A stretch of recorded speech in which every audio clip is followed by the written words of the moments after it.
Days of Our Lives, a 2-week tempest of passion, peril, and painful goodbyes, February 9th to 20. Salem is a town built on secrets, but the foundations are about to crack. As Valentine's Day dawns with promises of romance, the emotional climate in our beloved city is anything but loving. The upcoming 2 weeks on Days of Our Lives promise a masterclass in high-stakes drama, marking the poignant exit of a legacy hero and the terrifying resurgence of a villainess who believes love justifies any sin. Strap in, Salemites, for a whirlwind from February 9th through the 20th. A hero's farewell, DiMera's bittersweet exit. At the heart of this period is an emotional earthquake, the departure of DiMera. His exit is not a whimper, but a profound crescendo of character-driven drama. The spoilers hint at a culmination of Chad's relentless quest for truth regarding his wife, Abigail's, death. As his investigation reaches a fever pitch, expect shocking revelations that force Chad to confront an impossible choice. The narrative genius here lies in making his departure not about flight, but about a deeper, more devastating commitment.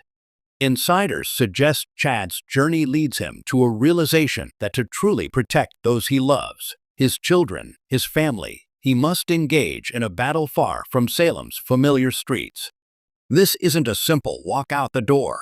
It's a strategic, heart-wrenching sacrifice. His final scenes, particularly with longtime ally and brother-in-arms, DiMera, and his tearful goodbyes to his children, promise to be some of the most raw and authentic moments the show has delivered in years. It's a testament to a legacy character leaving on his own terms, his heroism redefined not by staying, but by knowing when to go. The void he leaves will be deeply felt, especially at the spectator, setting the stage for a fierce new power struggle. Kristen's Faustian pact, love as a weapon. If Chad's story is a tragic symphony, Kristen DiMera's is a sinister rock opera. Stacey Hydeck's deliciously unhinged Kristen is back at center stage, and she's playing for keeps. Desperate to solidify her fractured romance with the ever-brooding Brady Black, Kristen doesn't turn to flowers or poetry. She enters into a dangerous bargain. The brilliance of this plot is its classic days flair with a modern twist. The spoilers are tightly guarded, but the contours suggest a deal with a devil that isn't a mustache-twirling stranger, but possibly someone chillingly close to home. Could it be a pact with the newly empowered Clyde Weston, offering him political protection in exchange for leverage over Brady? Or perhaps a sinister alliance with the ever-scheming Ava Vitale, involving the volatile drug Diana? The most tantalizing theory involves Teresa Donovan crafting a mutually destructive scheme that ensnares Brady's heart and freedom. This bargain is pure Kristen, grandiose, morally bankrupt, and convinced it's all for the noblest of causes. The imminent danger isn't just legal or physical, it's psychological. Kristen is poised to create a prison of obligation and manipulated emotion for Brady, blurring the lines between devotion and possession. This story promises to explore the darkest corners of toxic love, reminding us why Kristen remains one of Salem's most compelling and terrifying forces. Colliding vortexes, a town on the brink. These two major narratives don't exist in a vacuum. They create gravitational fields that pull every other resident into the chaos. The fallout at the DiMera mansion. With Chad gone, the fight for the soul of DiMera Enterprises ignites. Stefan finds himself without his moral compass, potentially leaving him vulnerable to EJ's ambitions and Kristen's machinations. Look for Gabi, always a keen opportunist, to sense a new opening in the corporate chessboard.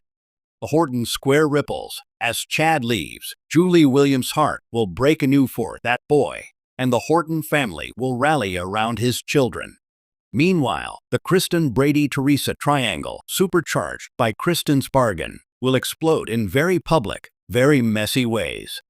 Expect confrontations at the bistro that shatter Crystal and relationships alike. The undercurrent of crime, Clyde Weston's expansion, hinted at in these spoilers, provides the gritty backdrop. His dealings may be the murky waters in which Kristen swims, and his growing influence poses a silent threat to everyone, from Rafe and Jada at the police station to the innocent citizens of Salem. A creative renaissance in storytelling. This two-week block exemplifies the show's renewed commitment to long-form, character-centric storytelling. Chad's exit is being given the narrative space and respect it deserves, ensuring it services history and emotional truth. Conversely, Kristen's plot is a return to the bold, unapologetic scheming that defined classic soap opera villains, yet layered with a pathos that makes her motivations disturbingly relatable. The pacing promises a perfect balance, intimate, tear-filled moments of goodbye juxtaposed with the high adrenaline thrill of Kristen's escalating schemes. It's a reminder that Days of Our Lives is at its best when it operates on two levels: the epic, family saga stakes of the DiMeras and the intense, personal psychodramas of love and madness. As we say a temporary, we hope, farewell to a hero and brace for the storm of villainous is brewing, one thing is certain: Salem's days are anything but quiet.